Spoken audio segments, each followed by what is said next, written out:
गेल्या व्हिडिओमध्ये आपण ओपॅम्प पॅरामीटर डिस्कस करत होतो. स्लीव रेट सांगतानाच आपलं लिमिट संपलं आणि त्यामध्ये ते राहून गेलं. पुन्हा आपण ओपॅम्प पॅरामीटरमधील स्लीव रेट काय असतं त्यापासून सुरुवात करूया. मी सांगितलं होतं तुम्हाला मागच्या वेळेस की स्लीव रेट म्हणजे काय, the rate of change of output voltage with respect to input voltage.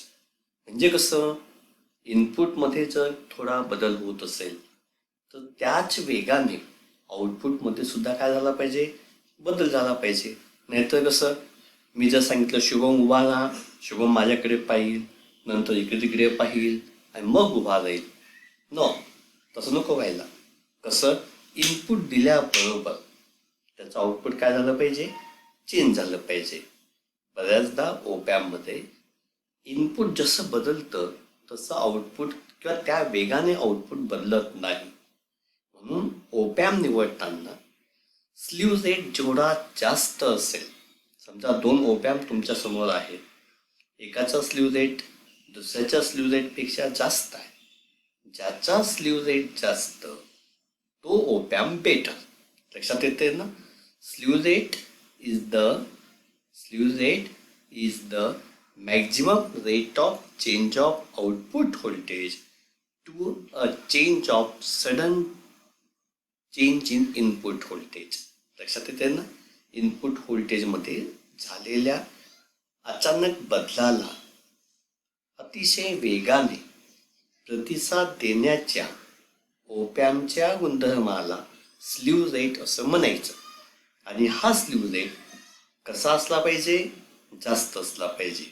ज्या ओपॅम्पचा स्लीव रेट जास्त तो ओपॅम्प चांगला. आलं लक्षात? Slew rate is express in holds per microsecond. म्हणजे किती तात्काळ, किती लवकर तो रिस्पॉन्ड करतो. इनपुटमध्ये बदल झाला आणि त्याने रिस्पॉन्ड केला. आता कोविड आला आणि आपण त्याला रिस्पॉन्ड करतोय. जो जेवढा फास्ट रिस्पॉन्ड करेल तेवढा तो लवकर रिकवर होईल, इजंट इट? त्याचप्रमाणे इनपुटमधील बदलाला तात्काळ प्रतिसाद देण्याच्या त्या ओपॅम्पच्या गुणधर्माला काय म्हणायचं, स्लीव रेट असं म्हणायचं.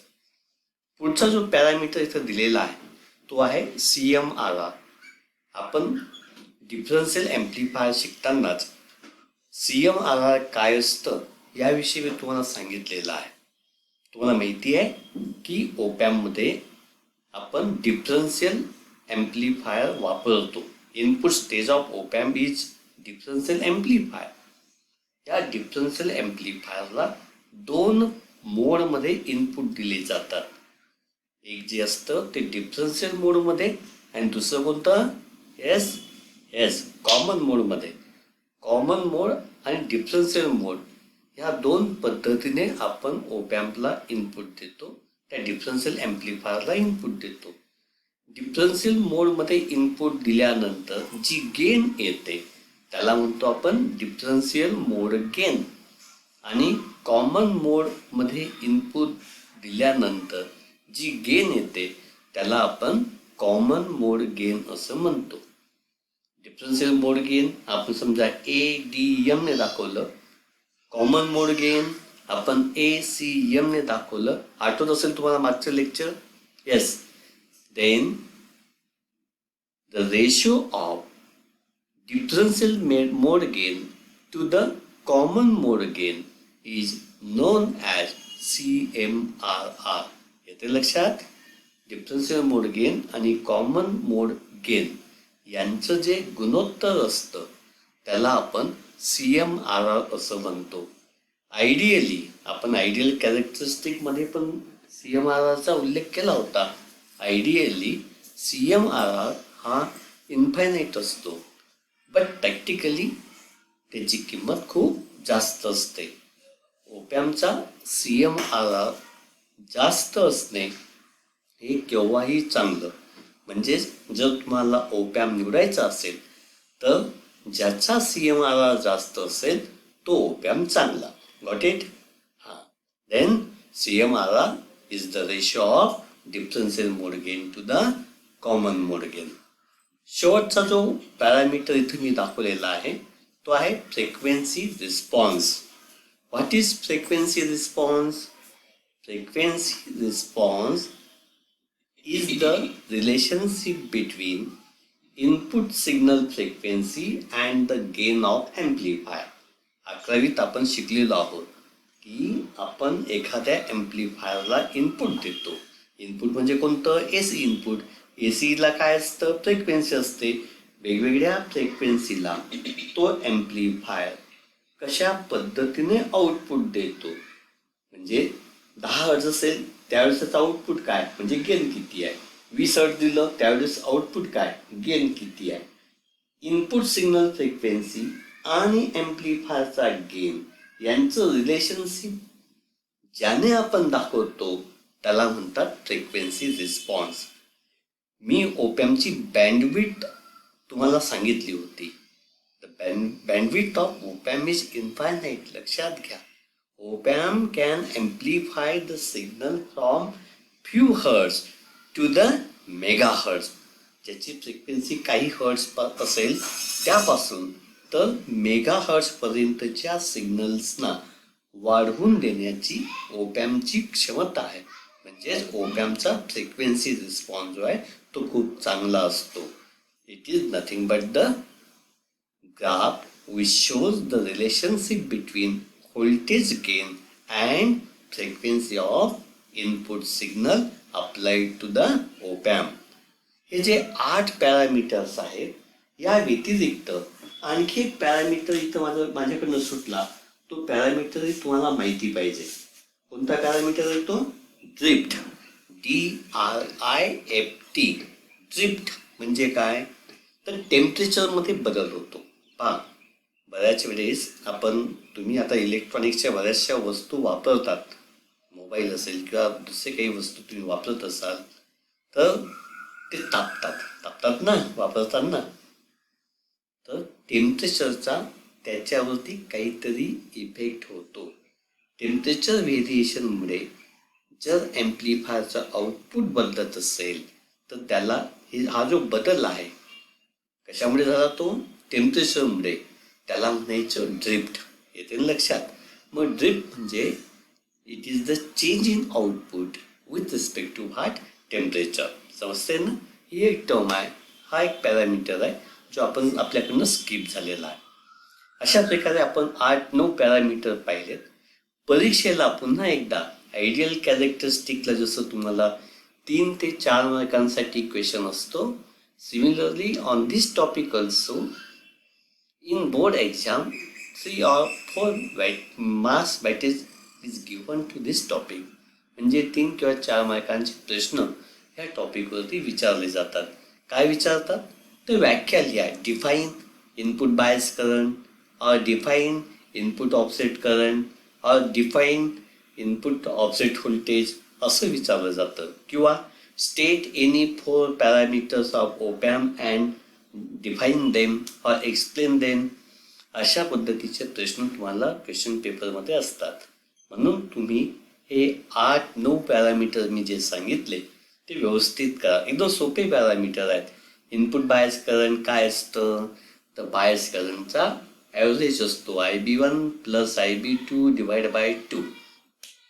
इनपुट ऑफसेट व्होल्टेज काय असतं? तर कुठल्याही प्रकारचे इनपुट नसताना त्याचं आउटपुट 0 असलं पाहिजे. कधी कधी ते नसतं. ट्रान्झिस्टरच्या म्हणजे डिफरन्शियल ॲम्प्लिफायर जे 2 ट्रान्झिस्टर वापरलेत त्यांचा जो मिसमॅच असतो त्यामुळे काही DC आउटपुट प्रोड्यूस होतो. त्याला 0 करण्यासाठी आपल्याला त्याला बाहेरून काहीतरी व्होल्टेज लावावं लागतं. त्यासाठी कोणते टर्मिनल वापरतो आपण? Yes, pin number 1 and pin number 5. त्याला आपण बॅलन्स किंवा नल ऑफसेट टर्मिनल असं म्हणतो. ह्या 2 टोकांमध्ये व्हेरिएबल रेजिस्टर जोडायचा आणि त्याचं व्हेरिएबल टोक जे त्या रेजिस्टरचं ते कशाला जोडायचं? पॉवर सप्लायला. ओके. तिसरं जे आपण पाहिलं ते input offset current. It is the difference between IB1 and IB2. Open loop gain is the gain without feedback. Close loop gain is the gain with feedback. Okay. नंतर काय आहे? Slew rate. मी आताच सांगितलं की इनपुटमध्ये जर बदल झाला तर आउटपुटमध्ये सुद्धा काय झाला पाहिजे, बदल. It is the property of op amp which gives variation in output with the sudden change in input. आउटपुटमध्ये तो लगेच बदल देतो केव्हा, जेव्हा इनपुटमध्ये सडन चेंज असेल, त्याला आपण स्लीव रेट असं म्हणतो. नंतर काय सांगितलं मी, CMRR. गुड. CMRR काय असतं, कॉमन मोड रिजेक्शन रेशो. त्याची डेफिनेशन काय सांगितली होती, डिफरन्शियल मोड गेन आणि कॉमन मोड गेन यांचा ratio of differential mode gain to the common mode gain. आणि शेवटचा जो पॅरामीटर आपण तो घेतला तो कोणता, तुमचा फ्रिक्वेन्सी रिस्पॉन्स.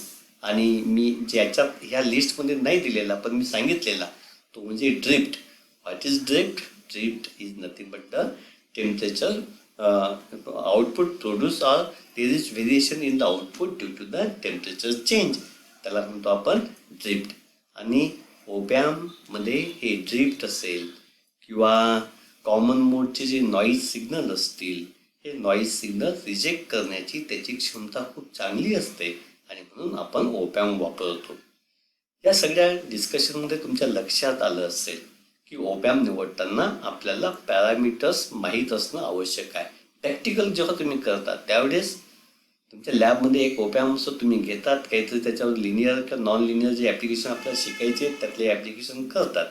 पण प्रॅक्टिकली जेव्हा तुम्ही बाहेर पडाल, जेव्हा तुम्ही ओपॅम्प प्रत्यक्षात कुठल्या तरी इंडस्ट्रियल किंवा दुसऱ्या ॲप्लिकेशनसाठी वापराल, त्यावेळेस तुम्हाला ह्या पॅरामीटर्सकडे यावं लागतं. हे पॅरामीटर्स तुम्हाला माहीत असणं आवश्यक असतं. आता जो पुढचा टॉपिक मी सुरू करणार आहे तो आहे तुमचा ओपॅम्पचं ॲप्लिकेशन. ओपॅम्पचे 2 प्रकारचे ॲप्लिकेशन असतात, एक लिनियर ॲप्लिकेशन आणि दुसरे जे ॲप्लिकेशन आहे ते नॉन लिनियर ॲप्लिकेशन. या ॲप्लिकेशनकडे जाण्याआधी आपण एक छोटासा टॉपिक इथं घेऊया, necessity of feedback in op amp.